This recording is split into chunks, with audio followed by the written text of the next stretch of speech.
tomorqangizdagi, dala maydoningizdagi hasharotlarga, begona o'tlarga qarshi hech qanday zaharlarsiz, preparatlarsiz tabiiy ravishda xalos bo'lishni va ularga qarshi kurashishni xohlasangiz, ushbu video aynan siz uchun. Videoni oxirigacha kuzating. Kuz faslida yerni shudgorlashning ahamiyati juda ham katta. Kelinglar, sizlarga hozir bu bo'yicha batafsil to'xtalib o'taman. Dastlab o'zi shudgorni ahamiyati to'g'risida gapirish. Buni vazifasi nima, qanaqa xususiyati bor? Buni shudgorlash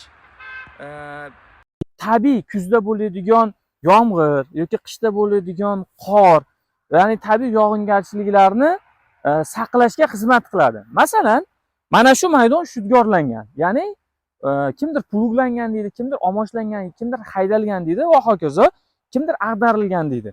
Mana shu maydon shudgorlangan, kuzdagi bo'lgan yog'ingarchilik natijasida shudgorlangan maydonda namlik yaxshi saqlanadi.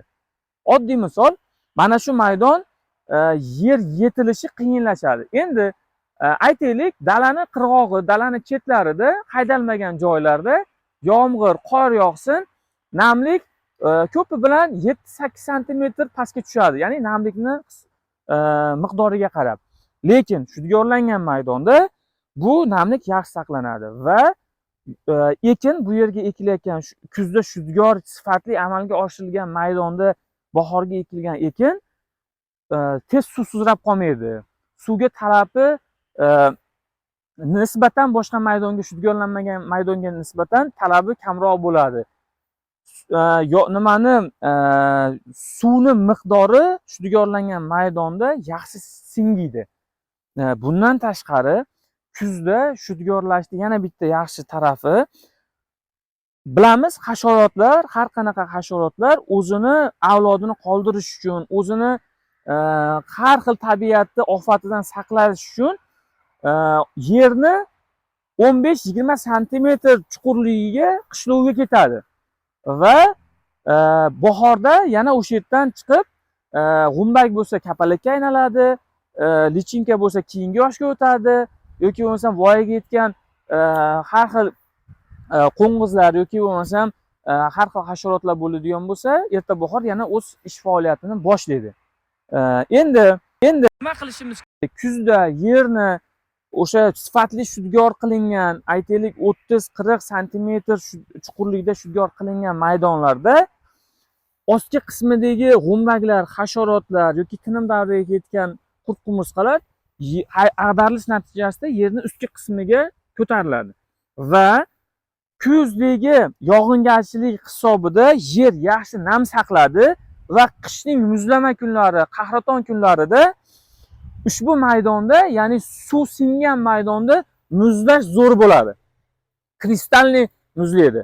Ya'ni shudgorlangan maydonga suv kirdi, loy holatda turibdi, endi muzlaganda ham qattiq muzlaydi va tabiiy sovuq natijasida, biz to'g'ri amalga oshirgan agrotexnika natijasida hasharotlar 40% dan 60% gacha tabiiy qirilib ketadi.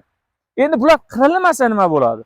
Bizda unga qarshi kurashish ma'lum bir cheklovlar asosida bo'ladi yoki hammasiga to'liq kurasha olmaymiz. Bu ham o'z navbatida bizga shudgor yaxshi foyda keltirishidan dalolat.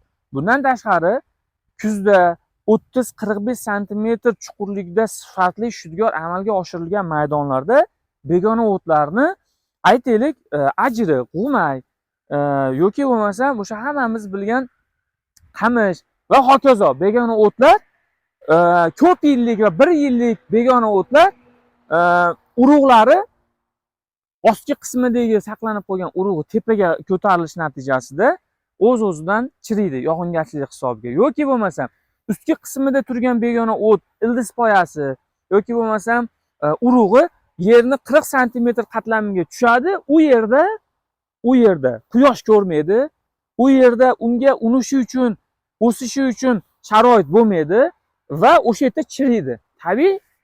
Tabiiy begona o'tga ham qarshi kurashish shunga aytiladi. Endi bu aytib o'tgan ishlovlarimiz bitta shudgor, ya'ni agrotexnik tadbirda amalga oshirish natijasida bizga foyda keltiryapti.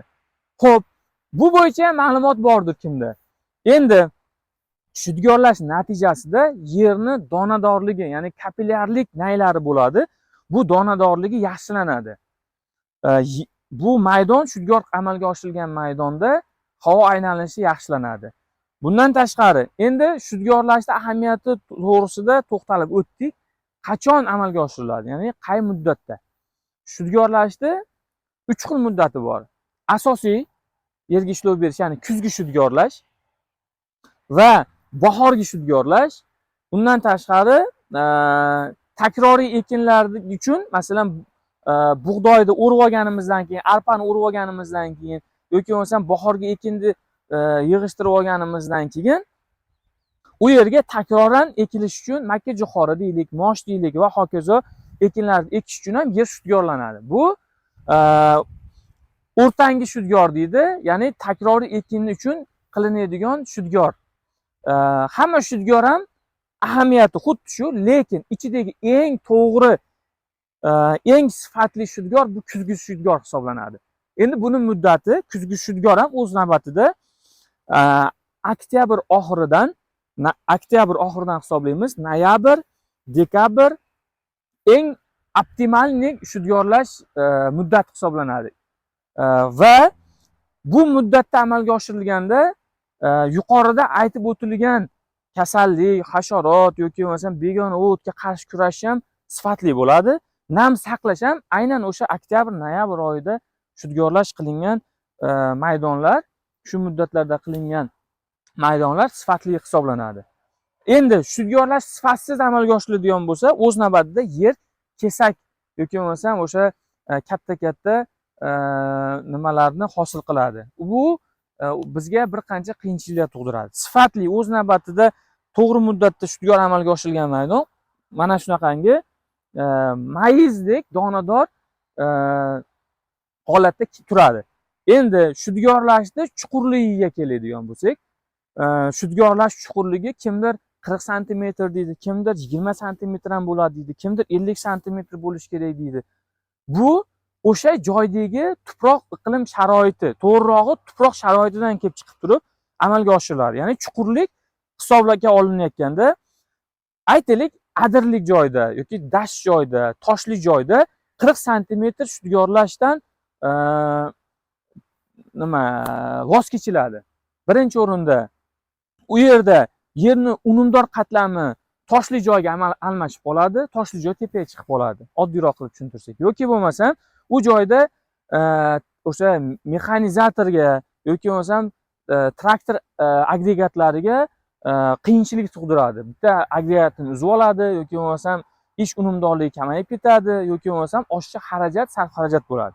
Shunday joylarga shudgorlash, toshlik, adir joylarga shudgorlash chuqurligi 20-25 sm hisoblanilgan.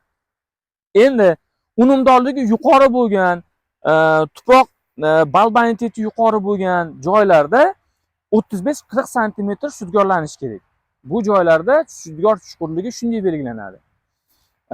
Endi shudgorni sifatli amalga oshirilganda yuqorida aytib o'tilgan muammolardan qutulinadi, xalos bo'linadi.